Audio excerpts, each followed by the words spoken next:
হরে কৃষ্ণ। সকল কৃষ্ণ ভক্ত শ্রোতাবৃন্দকে জানাই আমি রাখি আমার তরফ থেকে অজস্র শ্রদ্ধা ও প্রণাম। আমি এই চ্যানেলে প্রতিদিন সন্ধ্যাবেলায় গীতা পাঠ করে থাকি। আপনারা অনেকেই আমার গীতার আসরের নিয়মিত দর্শক আছেন। আমাকে এভাবে সাপোর্ট করার জন্য আর একত্রে মিলিত হয়ে গীতা শ্রবণ করার জন্য প্রত্যেককেই ধন্যবাদ জানাই। আর যারা চ্যানেলে নতুন আছেন তাদেরকে অনুরোধ করছি আপনারাও চ্যানেলের সদস্য হয়ে যান আর গীতা পাঠ প্রতিদিন শুনতে চলে আসুন। এটুকু তো মাত্র সময়, 8 মিনিট কি 10 মিনিট, এটুকু সময় প্রভুর জন্য নিয়মিত দিয়েই দেখুন না কোনো পরিবর্তন হয় কি না, আরেকটা অভ্যাস তৈরি হয় কি না। আর বেশি সময় নষ্ট না করে শুরু করছি। আজ আমরা মোক্ষযোগের তৃতীয় পর্বে। শ্লোক 14। অধিষ্ঠানং তথা কর্তা করণং চ পৃথগ্বিধম বিবিধশ্চ পৃথক চেষ্টা দৈবং চৈবাত্র পঞ্চমম। অনুবাদ: অধিষ্ঠান অর্থাৎ দেহ, কর্তা, নানা প্রকার করণ অর্থাৎ ইন্দ্রিয়সমূহ, বিবিধ প্রচেষ্টা ও দৈব অর্থাৎ পরমাত্মা, এই 5টি হচ্ছে কারণ।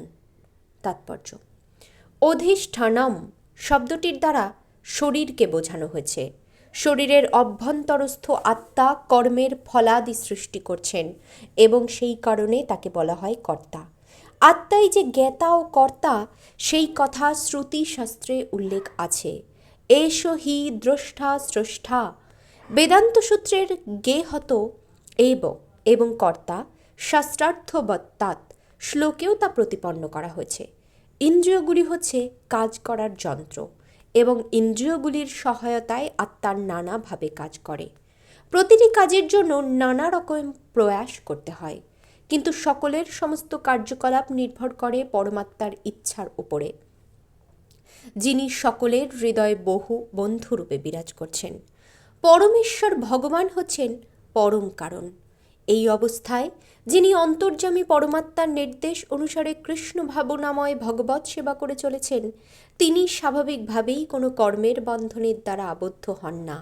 যারা সম্পূর্ণভাবে কৃষ্ণ ভাবনাময়, তাদের কোনো কর্মের জন্যই তারা নিজেরা শেষ পর্যন্ত দায়ী হন না। সব কিছুই নির্ভর করে পরমাত্মা বা পরম পুরুষোত্তম ভগবানের ইচ্ছার উপর। শ্লোক 15।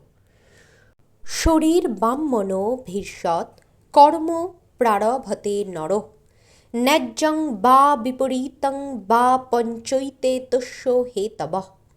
অনুবাদ: শরীর, বাক্য ও মনের দ্বারা মানুষ যে কর্ম আরম্ভ করে তা ন্যায্যই হোক অথবা অন্যায্যই হোক, এই 5টি তার কারণ।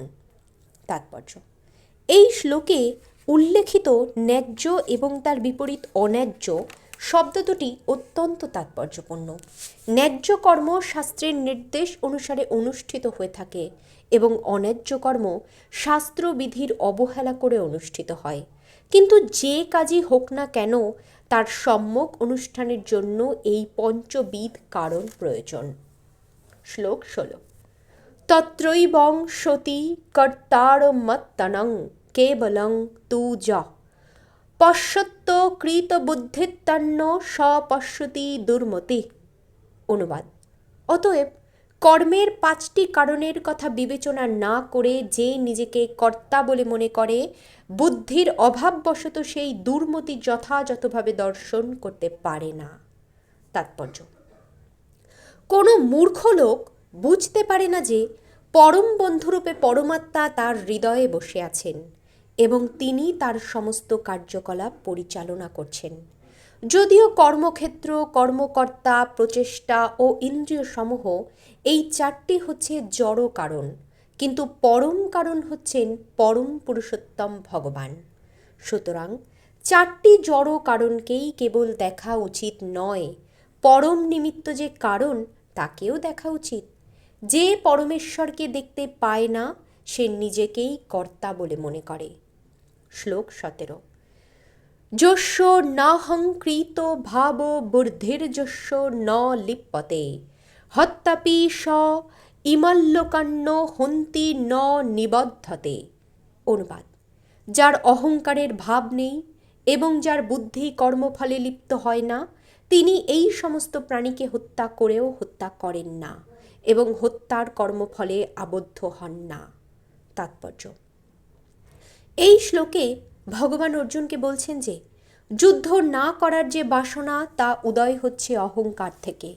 অর্জুন নিজেকেই কর্তা বলে মনে করেছিলেন, কিন্তু তিনি অন্তরে ও বাইরে পরম অনুমোদনের কথা বিবেচনা করেননি।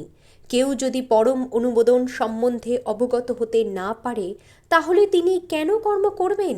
কিন্তু তিনি কর্মের কারণ, নিজেকে কর্তা এবং পরমেশ্বর ভগবানকে পরম অনুমোদনকারী বলে জানেন। তিনি সব কিছু সুচারুভাবে করতে পারেন। এই ধরনের মানুষ কখনোই মোহাচ্ছন্ন হন না।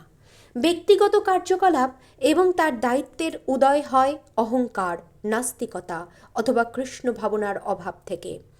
যিনি পরমাত্মা বা পরম পুরুষোত্তম ভগবানের পরিচালনায় কৃষ্ণ ভাবনাময় কর্ম করে চলেছেন, তিনি যদি হত্যাও করেন তাহলেও তা হত্যা নয়, এবং তিনি কখনোই এই ধরনের হত্যা করার জন্য তার ফল ভোগ করেন না। কোনো সৈনিক যখন তার সেনাপতির আদেশ অনুসারে শত্রু সৈন্যকে হত্যা করে তখন তাকে বিচারের কাঠগড়ায় দাঁড়াতে হয় না, কিন্তু কোনো সৈনিক যদি তার নিজের ইচ্ছায় কাউকে হত্যা করে তাহলে অবশ্যই বিচারালয়ে তার বিচার হবে। শ্লোক 18। জ্ঞানং জ্ঞেয়ং পরিজ্ঞাতা ত্রিবিধা কর্মচোদনা করণং কর্ম কর্তেতি ত্রিবিধ কর্মসংগ্রহ। অনুবাদ: জ্ঞান, জ্ঞেয় ও পরিজ্ঞাতা এই তিনটি কর্মের প্রেরণা। করণ, কর্ম ও কর্তা এই তিনটি কর্মের আশ্রয়। তাৎপর্য: জ্ঞান, জ্ঞেয় ও জ্ঞাতা এই তিনের অনুপ্রেরণায় আমাদের সমস্ত দৈনন্দিন কাজকর্ম সাধিত হয়। কাজের সহায়ক উপকরণাদি আসল কাজটি এবং তার কর্মকর্তা, এদের বলা হয় কাজের উপাদান। মানুষের যে কোনো কাজকর্মে এই উপাদানগুলি থাকে। কাজ করার আগে খানিকটা উদ্দীপনা থাকে, যাকে বলা হয় অনুপ্রেরণা। কাজটি ঘটবার আগে যে মীমাংসায় উপনীত হওয়া যায় তা হচ্ছে সূক্ষ্ম ধরনেরই কাজ। তারপর কাজটি ক্রিয়ার রূপ নেয়। প্রথমে আমাদের চিন্তা, অনুভব ও ইচ্ছা এই সমস্ত মনস্তাত্ত্বিক প্রক্রিয়ার মধ্যে দিয়ে যেতে হয় এবং তাকে বলা হয় উদ্দীপনা। কর্ম করার অনুপ্রেরণা যদি শাস্ত্র বা গুরুদেবের নির্দেশ থেকে আসে তাহলে তা অভিন্ন। যখন অনুপ্রেরণা রয়েছে এবং কর্তা রয়েছে তখন মন সহ ইন্দ্রিয়গুলির সাহায্যে প্রকৃত কার্য সাধিত হয়।